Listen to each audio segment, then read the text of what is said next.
Bible ధ్యానంలో ఇప్పుడు యెషయా గ్రంథము 6వ అధ్యాయము చదువుకుందాము. రాజైన ఉజ్జియా మృతి నొందిన సంవత్సరమున అత్యున్నతమైన సింహాసనమందు ప్రభువు ఆసీనుడై ఉండగా నేను చూచి తిని. ఆయన చొక్కాయి అంచులు దేవాలయమును నిండుకొనెను.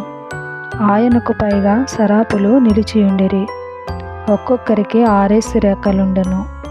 ప్రతివాడు 2 రెక్కలతో తన ముఖమును, రెంటితో తన కాళ్లను కప్పుకొనుచు రెంటితో ఎగురుచుండెను.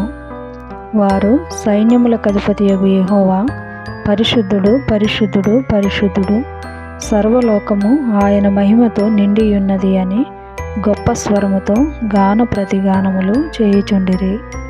వారి కంఠస్వరము వలన గడప కమ్ముల పునాదులు కదలుచు మందిరము ధూమము చేత నిండగా, అయ్యో నేను అపవిత్రమైన పెదవులు గలవాడను, అపవిత్రమైన పెదవులు గల జనుల మధ్యను నివసించువాడను, నేను నశించి తిని.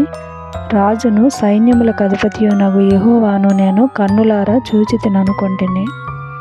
అప్పుడు ఆ సరాపులలోనొకడు తాను బలిపీఠము మీద నుండి కారుతో తీసిన నిప్పును చేత పట్టుకొని నా యొద్దకు ఎగిరి వచ్చి నా నోటికి దాని తగిలించి, ఇది నీ పెదవులకు తగిలెను గనుక నీ పాపమునకు ప్రాయశ్చిత్తమాయెను, నీ దోషము తొలగిపోయెను అనెను. అప్పుడు నేను ఎవని పంపెదను, మా నిమిత్తము ఎవడు పోవునని ప్రభువు సెలవీయగా వింటిని.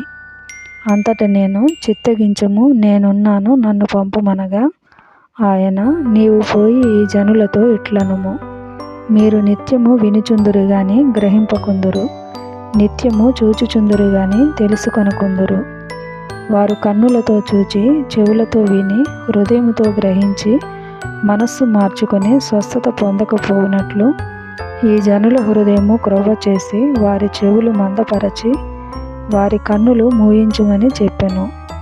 ప్రభువా, ఎన్నాళ్ళ వరకని నేను అడుగగా ఆయన, నివాసులు లేక పట్టణములను, మనుషులు లేక ఇండ్లును పాడగు వరకును, దేశము బొత్తిగా బీడగు వరకును, యెహోవా మనుషులను దూరముగా తీసుకొని పోయినందున దేశములో నిర్జనమైన స్థలములు విస్తారమగు వరకును అలాగున జరుగును.